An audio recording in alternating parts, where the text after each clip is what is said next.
our senior advisor for foreign policy and national security, is joining us now, and he's joining us. He was in Albania earlier in the week. Now he is in Belgrade, Serbia. Rick, I know you told Logan some of it is, where in the world is Rick Grenell?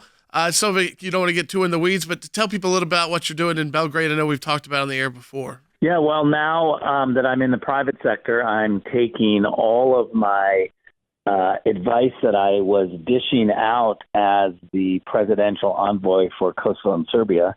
That advice in multiple agreements was that the private sector needs to get involved and help develop some of the institutions and projects in the Balkans that need a little push so that we can create some peace. I firmly believe that this region benefits from Western-style companies, capitalists that come in and share exactly what they do. So we're trying to bring some investment into the Balkans, a place that I care very deeply about.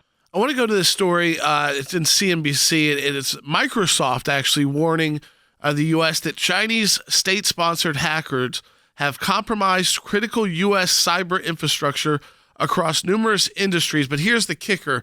With a focus on gathering intelligence, it's called Volt Typhoon, and the organization is apparently focused on not so much working to disrupt critical communication inside the U.S., but between the U.S. and Asia.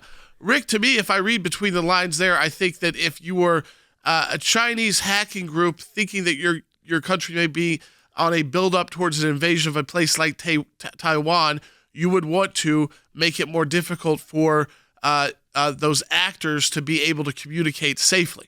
Yeah, I think you're exactly right. What we always have to be careful of with the Chinese is that they are very aggressive on the intelligence gathering and spying front. We in the Trump administration saw it firsthand. We pushed back hard.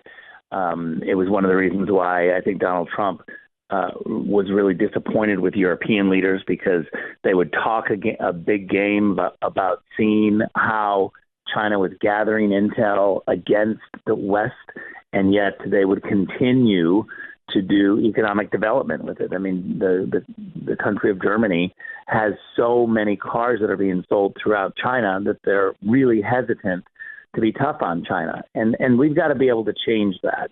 I think the reality is we know that the Chinese are secretive, communist, and always looking to interrupt the growth of the West. And so we need to be clear-eyed about that.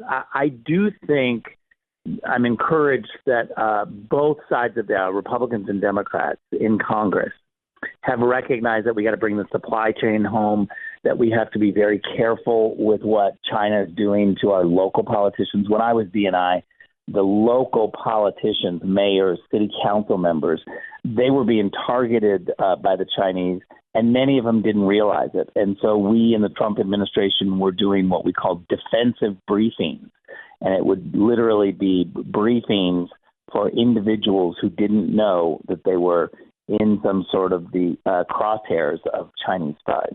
Yeah, Rick, I think it's pretty interesting. There's a lot of comments coming in about the spy balloon from a few months back. And what's interesting is sort of the coverage of that going, yes, of course, when there was something physical floating through the sky, we can all point to it and go, that's a big problem if China is sending these over. We need to figure out what to do with this situation. However, the coverage of maybe what is likely a bigger deal in sense of your digital space and what happens with these hacks kind of becomes ignored. And I think Americans have to get a little more used to dealing with a little less physical and a little more digital in that world. Look, we've been warning for a while that software applications like TikTok, for instance, which seems very innocent, is allowing China to collect data. It's allowing communist China to understand your IP address and your behavior. And so we need to be very careful and clear-eyed of what we're giving up to the Chinese, sometimes unwittingly, but we are, and we need to be able to have a cyber crisis center that can immediately notify individuals or governments when they're being hacked. We've got to stay ahead of this.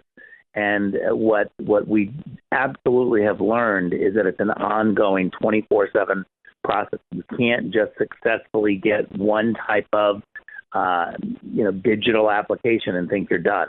It is constant and a constant digital war against the Chinese. Rick, I wanted to turn to this as well. A senior FBI official actually stunned GOP members of Congress on Tuesday when they were testifying under oath that she had not read or even been briefed on the Durham report. Jill Murphy, she is the FBI Deputy Assistant Director of Counterintelligence, said during a hearing that she has, quote, not had time to read the report that was released early last week, though she does intend to get to it at some point. This kind of, again, dismissal by career officials at the FBI, which, Rick, again, if they are supposed to be taking their politics out of it, they should be devouring any information like this so that the problems Durham outlined never happens again inside, specifically an agency she oversees that would deal with that kind of work like counterintelligence. Yeah, let's put this in very clear perspective. The Durham report says that the leadership at the FBI manipulated, lied, and spied upon their political enemies. And we have a member of the leadership of the FBI saying, oh, I haven't read it. This couldn't have been more dismissive. It's offensive. They are not taking it seriously, which is why the FBI put out a statement saying, oh, yeah, we saw those problems and they've already been fixed. Thank you very much. They're not taking it seriously. And I do blame the media, because when the media can focus in on a problem and highlight it where a Democrat administration is messing up, then they get embarrassed and they will move to fix it. But they haven't felt that pressure from the media at all. Washington, D.C. is literally a system that's pushing for Joe Biden and the Democrats, and it's got to stop. It's going to ruin our country. Rick, we got a minute left. It even got worse in the hearing. She actually said to a congressman, sir, if you'd like a brief on the Durham report from the FBI Counterintelligence Division, I'm happy to take that back. Like, if you want to hear from us on what we think of Durham, not what you read, but, take it from us, trust us, like anyone trusts them right now. That was her response, is we'll give you a briefing, members of Congress. Of course, a briefing on something she had not yet even read.